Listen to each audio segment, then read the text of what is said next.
তোমাদের জন্য বীজগণিতের খুব সহজ একটা প্রমাণ নিয়ে আসলাম। সেটা হচ্ছে তোমার m প্লাস 1/m সমান 4 হলে m square plus 1/m square এর মান কত হবে। এটা একদম শর্টকাটভাবে তোমাকে আমি বুঝিয়ে দেবো এই মানটা তোমরা কীভাবে বের করবা।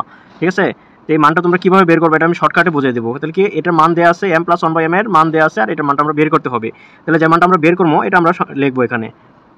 কী মানটা বের করবো, m square plus 1/m square, তাই না? এটার মানটা আমরা বের করবো। তো m প্লাস 1/m এর মান কত আছে, 4 দেওয়া আছে। ঠিক আছে, তাহলে এটা আমরা পুরোটাকে আমরা 4 হিসাবে ধরবো। এটাকে 4 এর উপর কী হবে, স্কোয়ার হবে, মাইনাস 2 হবে। দেখো এটা কিন্তু একটা সূত্র বসাইলাম, এটা সূত্রে 2, এই সূত্র হচ্ছে সূত্রে 2। এটা তোমার ভাঙায় লিখতে হলে তোমার m square plus 1/m square সমান এটা সূত্র a স্কোয়ার প্লাস b স্কোয়ারের সূত্র। এটা a square plus b square সূত্র হবে m plus 1/m square whole square minus 2m into 1/m। ঠিক আছে, এই m উপর m আর নিচের m কিন্তু ক্যান্সেল যাবে, তাই না?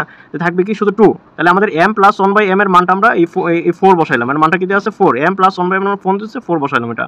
আর এই 2টা হচ্ছে সূত্রে 2, যেমন এখানে 2 থাকে না, এই 2টাই কিন্তু আমরা এখানে বসাইলাম। এটা কিন্তু আমরা শর্টকাটে করতেছি একদম। ঠিক আছে, তাহলে 4 এর উপর 4 দিলে 4 4 16 মাইনাস এখানে কত 2, আর তাহলে 16 থেকে 2 বিয়োগ করলে কত হবে 14। এই 14টাই হচ্ছে তোমার m square plus 1/m square এর মান হবে 14। ঠিক আছে, এটাই কিন্তু আমাদের আনসার। এটা কিন্তু শর্টকাটে তোমরা এভাবে করতে পারবা। তো তোমাদের এখানে a স্কোয়ার প্লাস b স্কোয়ারের সূত্রটা এখানে আমরা প্রয়োগ করলাম। ঠিক আছে, ধন্যবাদ তোমাদেরকে সবাইকে। আর যদি তোমাদের এই ভিডিওটা যদি ভালো লেগে থাকে অবশ্যই আমার চ্যানেলটা সাবস্ক্রাইব করে পাশে থাকবা।